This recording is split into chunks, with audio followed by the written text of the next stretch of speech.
Hey everyone. I was talking to Toshi yesterday and he suggested that I make a video about columns. So I figured it was a good time to just kind of talk about the military of the game in general and make a video that would talk about general concepts in the game and then also the best ways to add value as a newer warrior when engaging in the military battles. And also, thanks to Toshi, he pointed me to this whiteboarding tool that Ash created. So I'll be using this today and seeing how this goes. It's really hard to talk about military without first talking about tech. So I think that's probably the best place to start. What I'm going to outline is what I think is kind of like the starter kit of tech for people who want to be competitive at Killer Queen, especially in competitions. So, everybody learns these things at a different pace, but in general, I think you can't really be a competitive warrior until you know these things.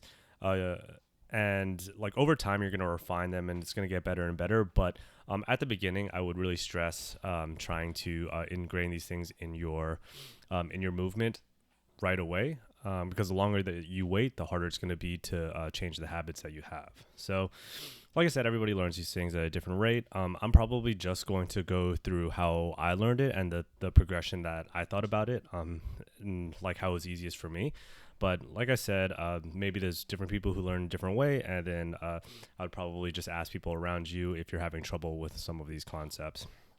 So the first thing that I will say is that I think sticking is super important. Both the three tap stick and the sticking from any distance. And when I say stick, I don't just mean like the motion of sticking and then letting yourself fall. I mean sticking and then establishing, and then trying to really minimize the timeout time. And when talking about sticking, I think a lot of people are hesitant to learn it because they think like, oh, when will I need this? Like, I'm not trying to stick warriors all the time. I'm not trying to stick queens all the time and stuff like that. But I think the important thing to remember is that sticking really isn't about like trying to get kills with the tech or like trying to get to a space to bump somebody really quickly.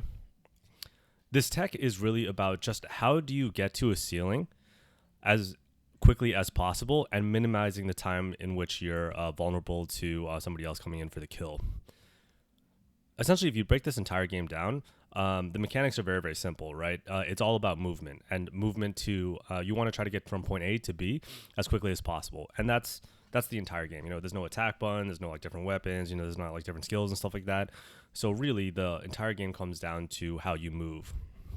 So all tech is basically just how to get places most efficiently. And the reason that is important is because the only way that you can control space really effectively is if you're able to get to the positions that you need to be at to be able to control space quickly. If somebody is beating you to a spot consistently, then that means that you're just giving up vertical space, which means that you can't really keep them out of certain positions. So what I would say is that learning this three tap stick and then also sticking from any distance is super, super important. Now, a concept that I tried to learn when I was first starting out was that I wanted to not have to think about my tap sequences that much. And because of that, I really wanted to reduce the number of different types of tapping that I did in order to reduce the cognitive load of just thinking about how to tap. So another reason that learning the three tap stick is important is because you can also use this for any sort of rise situation. So for me, when I was learning the tap sequences, I used the three tap stick tap sequence in order to start every single rise, regardless of whether or not I was trying to stick or not, and then also to stop any sort of descent. And the reason that's important is that you want to be able to get to terminal velocity as quickly as possible. A lot of newer players, what I see their problem is that they tap a little bit too slowly. And the way that you can notice this is that generally what I'll see is that when players start from the floor, their initial tap will be pretty quick because the first jump is always going to be pretty quick. Then they stall out here a little bit, and then they'll start to accelerate again. But if you use a three tap stick, then you reduce the time in which you're stalling this spot because you're going to be tapping quick enough to reach terminal velocity quickly. So if you're noticing that when you're starting your flight path, it's going like this and it sort of stops and then it starts to move again, you're tapping too slowly. So that's another place where a 3-tap stick will really help, which is if you start all of your tapping sequences with 3-tap sequence, then you'll probably rise a terminal velocity. Another thing that I notice in newer players is another important thing to do is to be able to hover in place. And in order to do that, you have to be able to drop to a spot and then start the hover, right? So as much as rising at terminal velocity is important, also dropping at terminal velocity is important because it's the same sort of concept where it's like you need to get to a spot as quickly as possible. And what I'll see happen to newer players is they try to use like visual cues in order to cap a ledge. And what I mean by that is they'll let themselves fall and then they'll start tapping at some sort of rate in order to try to start to establish. And they'll kind of start to hover like back and forth a little bit until they finally find the tap sequence that allows them to stay in one spot. So that'll reduce that'll increase the time at which it takes to stop because, you're going to be tapping here and you're like, okay, I'm starting to slow down here. Now I need to tap even slower and then I'm going to get to this ledge. But an important thing to note is that the same tap sequence you use to do a 3-tap stick is also the same sequence that you can use to stop immediately in the air. So a good way to practice that is let yourself fall at terminal velocity, hit the 3-tap stick, and then what you'll notice is that the player stops for a second and then starts to fall again. So that's the perfect tap sequence in order to stop directly at a ledge in order to cap it.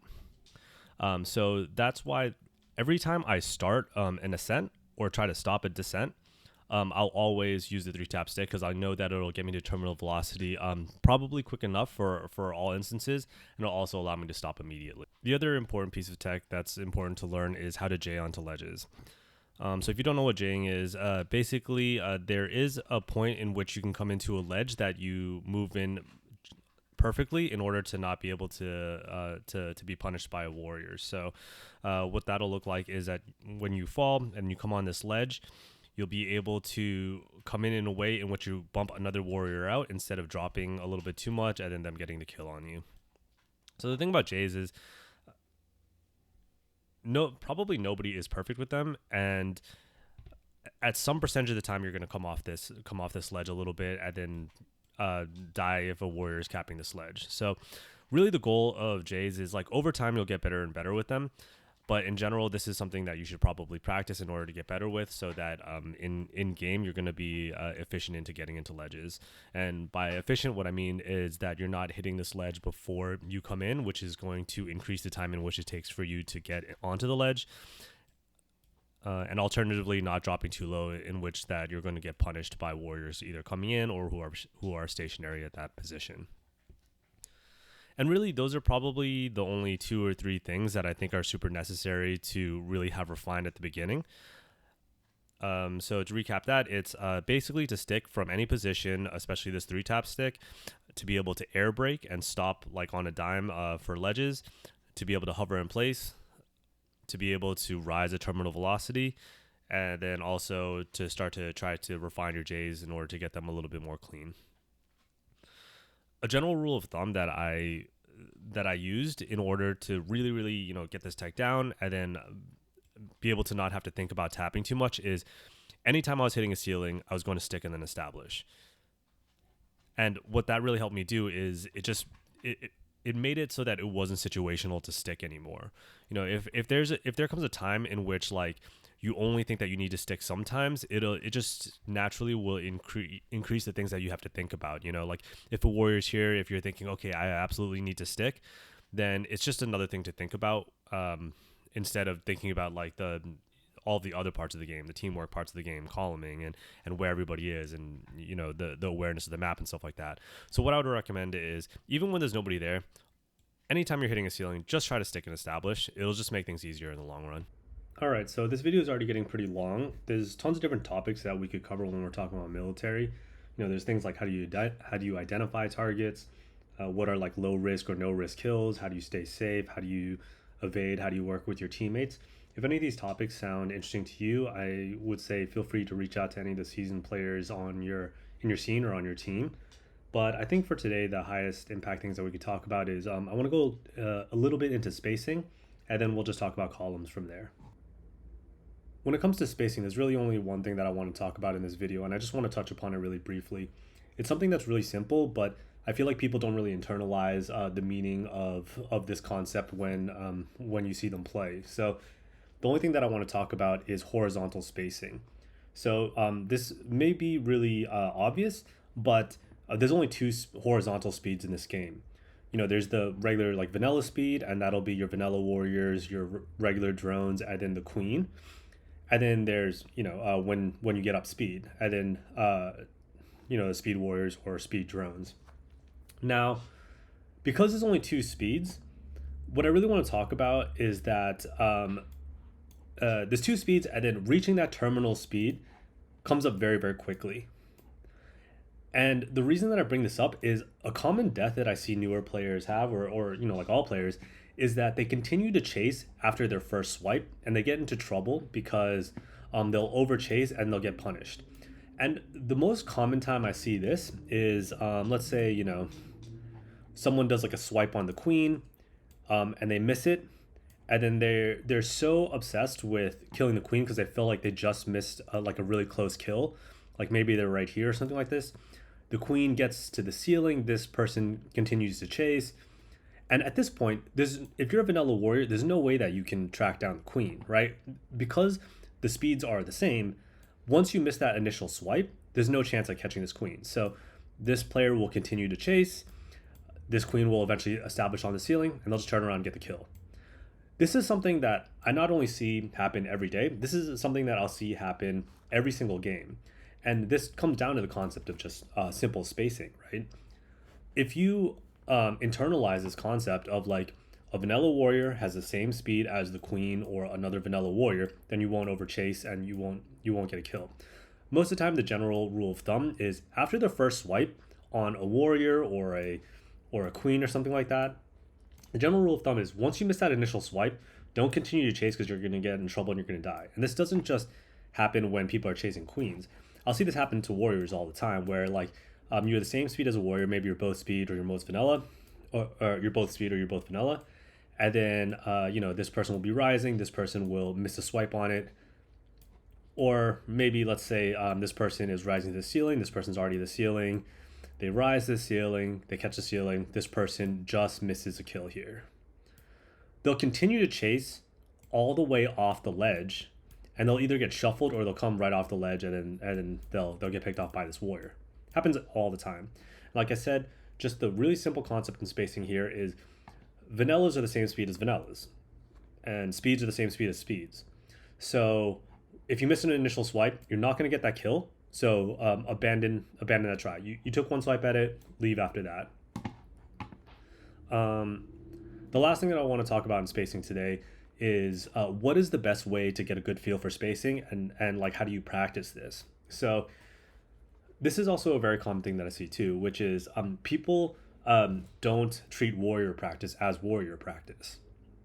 So I'm a big fan of being very intentional in practice in any sort of activity that I do, or like any sort of sport, any hobby. So you have to treat warrior practice for what it is. Like a lot of times what I'll see is that people are too concerned with staying alive in warrior practice. And what you have to know is warrior practice is not the time to stay alive. Warrior practice is a time to get a better feeling for spacing, and start to really understand what it means to like overcommit or go too far on one side, get a feel for vertical spacing, things like that. A lot of players, what I'll see during warrior practice is they're too obsessed with their kills to deaths. Like maybe they're like, oh, I got 3 kills to 1 death, I'm doing pretty good. But warrior practice is not time for that. You're not trying to reduce your deaths and increase your kills in warrior practice because nobody really cares about that. Inside of games, you should be trying to reduce your deaths and increase your kills. But in warrior practice, if you find yourself doing something like this, where it's like you're kind of staying on a ceiling, kind of going back and forth, like waiting for someone to come engage you, or like maybe you're just like challenging a lot of J's, you're not using your time effectively, right? Because you're not getting a good feel for spacing by trying to stay alive. What you should be doing is you can use the time to refine your tech, like try to stick bump warriors, stuff like that, but also play around in space. Like you want to get this feeling of when somebody swipes on you, narrowly missing that, having them chase you a little bit, turning around, killing them in the air, or playing around in space, right? Like taking a lot of deaths in warrior practice means that you're getting a better feel for space. And that's when you should be using your time to do that. Like if you just find yourself sticking to a ceiling, challenging Jays and stuff like that, that's pretty ineffective. Oh, and it's also a good time to start to learn how to work with your teammates and stuff like that. But because this is about like individual military, I didn't want to touch upon that too much. But I didn't want to get yelled at by people by saying that like a warrior practice is just an individualistic thing. It's also a time where you should like learn how to work with your other teammates. Okay, on to columns. So at the beginning, it might not be 100% obvious how like columning or holding space relates to like battling or military or fighting. But this is kind of just like a basic concept that is going to be relevant in all aspects of this game. So at the beginning, I talked about how this game is all about movement. And it's all about like either you moving effectively throughout the map, but also preventing someone from getting to a space in which they need to get to. So, at the very basics of this game, um, the thing that controls movement on a team is objective, right? Objective pressure is like the building block of this entire game. Objective pressure is the only thing that makes people move off of ceilings. It's the only thing that creates any sort of motion in the game. Even when like warriors need to get up or gate control and stuff like that, like cycling through warriors, killing warriors is also just like the next step up from controlling objective, right? You need to get warriors up to control objective. Warriors go down when they're trying to stop or push objective, but objective is a thing that moves this game forward. And that's why you see like military bonus game, like if you really wanted to win, the queen would just stick to the ceiling. Everyone would stay there until like somebody's hand gets tired like 2 hours later, they would drop it and they would die, right? Like this game really becomes dynamic based on the objective movement. So the reason that is important to talk about when we talk about columns is you need to know what you're trying to control when you're trying to column or control space. Now, objective is like one of those things, one of the things that you're trying to control, like, this is like a universal concept. But the other thing that I really want to point out is when you're trying to control an area, when you're trying to column, you have to not be as, you have to be predictive and not reactive. And what I mean by that is a lot of times people will react to an opponent's movements and then they will choose to do something. Where a lot of effective columning comes from knowing where the opponent wants to go and stopping them from going to that area. So we'll just take a simple example of, let's say, snail. So a lot of times, let's see, the snail will be moving and people will start to do something called fortressing, right? And fortressing is kind of like the team concept of columning. So what it means to column is you are trying to hold someone away from an area that they want to be in order for them to be effective. And you're trying to make them take increasingly hard paths that make them susceptible to easy kills, right? You're trying to increase the percentage chance that you can get a kill on somebody. So let's say, let's bring the queen out of here for now. Let's say the snail is moving and then something like this is happening, right? Where this warrior is coming in because they need to come stop the snail. Now, I see we talked about this in my snail video too, but I see very commonly that warriors will take this sort of position over a snail. Now, if you had seen that this warrior was coming all the way from this side, like, why would you give up all of this space of movement that they could move into and just stay over here, right? Like, this is a time game in which you're trying to delay them as much as possible, and you're also trying to create chances for you to get kills, right? So if this warrior is moving through here, like, try to take up space between where they are and the thing that they're trying to get to as much as possible, right? Like if they're moving through here, taking this area is pretty effective. you know, as they start to drop down, you can drop down here in order to stop them from coming. Now, like if they want to drop down through here, that's a chance for you to get a kill or something like that. Or maybe you can predict them coming down, or maybe they don't even do that. Maybe they think that this is too hard of an area for them to get to, so they come down here, and then you control this space over here, right? All you're trying to do is prevent this person from moving easily, and a lot of times you'll just pick up kills because players don't have like, not all players have a very refined movement, and sometimes they'll just fly into you because they can't navigate this space that they need to get into. So think about it as like when you're columning, you're controlling all the space to one side of you to prevent someone from coming out here. Staying directly above the thing that you're trying to control only gives you one chance at a kill, and it also allows players to move through space unaffected. So anytime you're columning, either for like snail movement, or this happens a lot when players are trying to get up, or they're trying to run berries and this person's trying to come in or something like that. You can control this space over here so that this warrior can't really come in and affect this space. All you're thinking about is how do you create a roadblock between your opponent and where they want to go. Okay, so now how does this all relate to military? Well, this relates to military because the entire game is about controlling space and controlling movement, and then getting people into bad positions in which you can get easy kills on them by controlling their exits.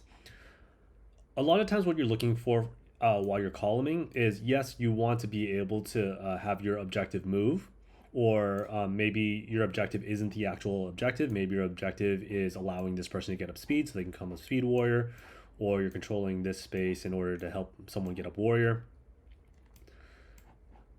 What this also allows you to do is stopping a player from being able to move or escape in one direction also allows them, also makes them more susceptible to pinches, right? Like when one person is controlling a column, you're creating a wall for that player not to be able to escape on one side. The other part of it, when we talk about military, is relying on a teammate or your queen or something like that to come in and close off the other section. And these create what's called pinch opportunities. When a player is sandwiched in between two opponents, it means that they have to take a really risky they have to take a really risky path in order to get out of a bad situation, right? They'll probably go out queen side, and that allows the queen to punish them as they're escaping. So by blocking off one side of how a player moves, it inherently makes them susceptible to one of your teammates coming in from the other side and creating pinch opportunities. And that's why columning is effective. So that is what I would say is like the second part of columning, which is pushing players into another one of your teammates. And then you do that by effectively holding one side of them. One really common thing that I see happen is, again, people overcommitting spacing and allowing a player to get to the outside of them. Now, this is a really hard thing to do at the beginning, and it's going to take a lot of time to refine. But really, when you're columning, your goal is to not allow them to get to the other side of you. So you have to be a little bit predictive of the different areas that they're going to go down. So a lot of times what I'll see is people will push in too much. It allows warriors to come on the outside, and then you're no longer effectively protecting the space in which you're trying to protect. You don't want to have too much forward momentum, because that inherently allows players to get to your outside, and that's easier said than done, because a lot of times when you're trying to push a player into another player, you want to use forward momentum to push somebody out. But the only thing that I'll say in this sort of scenario, because it is sort of like a beginner video, is that know when you're trying to push a warrior versus when you're trying to just keep a warrior out of a situation, right? If you need to push a warrior, sure, use your forward momentum. There's some like trickier things that you can do. You can glide and stuff like that in order to try to time when they come down. But I don't really want to talk about that right now. All I want to talk about is don't overcommit your forward momentum in times in which you're not trying to push, right? Just try to be a little bit more predictive of where they're trying to go, and then allow yourself to to either work with teammates in order to retreat into different areas in which you can control that warrior. So an example of that is, say that your drones are coming to run berries.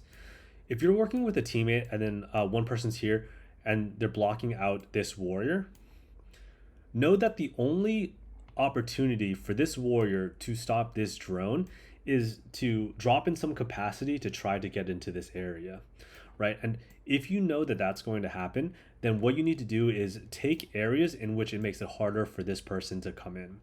So taking this space right here and then having this warrior come down also traps this warrior into pinch positions because your teammate is already on the other side of them. A lot of times what you'll see is that when warriors need to come into a situation in order to stop objective, they will a lot of times get trapped because that is the scenario that you're trying to create for that warrior. So this doesn't just happen in berries, this happens a lot of times in snail too, right? Like this snail is here, you guys are columning. Let's say you're here, and we'll just say here. I'm not going to talk about like the actual positions yet. Or actually, you know what? We'll just stay above here. This person starts to come in over here, right? Like this person slowed them down a little bit. They know that the only way for them to come down is, you know, maybe they come down over here. If you retreat to this side and this warrior comes down here, now this sandwich position happens and this warrior can drop down. Everything is a trap when we talk about like objective. If your opponent knows that they have to stop something and you're holding proper columns, then your opponent is generally going to get trapped in some situation. Now, that seems super simple, but a lot of times what I'll see instead is people become too reactive to the warrior rather than where the warrior is going, right? So this warrior will come down, and then a lot of times like players will start to try to engage the warrior, and then now you've created a situation where your team is too overly committed, and then now you're controlling the same vertical spacing. So what happens here is if you're not controlling the direction that this warrior is going, and then both warriors push this way, this person is going to come to the other side, and then you no longer have any sort of pinch position because people have overcommitted and they've essentially taken up the same column or same vertical space. So the other concept is know when you're the one who has to be to the like right of a warrior, or know if you're the one that's supposed to be to the left of a warrior, right? And then by knowing that, you can control where this person is going. So similarly, if you're the person who is supposed to be on the left of a warrior, then you need to know what your job is in this sort of situation.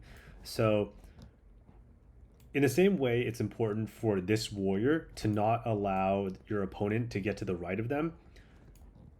The person who is supposed to be to the left of the opponent needs to allow this warrior to come onto the inside of them. So we're going to go back to this scenario in which this player is holding this person out. Let's say you take this position instead. Like I said, the queen's not in this situation. A lot of times, this warrior will also not recognize the situation and they're only solely reacting to this warrior. And what will happen is as this person comes in, this person might think, okay, I'm still trying to be the wall and hold this warrior out. And they'll start to come to the right of this warrior too. And again, we see the same situation in which you're holding the same vertical column, right? A lot of times, what you need to recognize is where your teammate is and then what two spaces around the warrior you're creating. So if you're the one who's supposed to be on the left side of a warrior, allow this warrior to get on your inside so that you can sandwich them between you and your other opponent. So the takeaway is when you're creating columns, don't become vertical because you're then not controlling enough space. And then recognize that if you are a person who is preventing a warrior's movement to the right, then you need to slowly like move out with that warrior in order to create a sandwich opportunity so that the warrior that's supposed to be on the left of the opponent can stay on the left of that opponent. If you are the person who is supposed to be on the left of a warrior, allow that person to come on the inside so that the person who is the wall blocks their escape position that way, and then you can get a pinch over here. So there's a lot of different topics that we can talk about with columns. We can like review different situations. We can review film and stuff like that.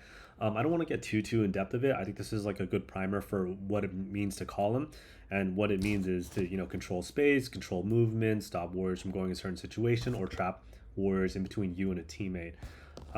Hopefully this was helpful. If there's any other portion of it that doesn't really make sense, or you have more questions about it, feel free to reach out to me, or there's like a lot of people who are more experienced than me or have a lot of knowledge of this, of these concepts that can help out too. Thanks.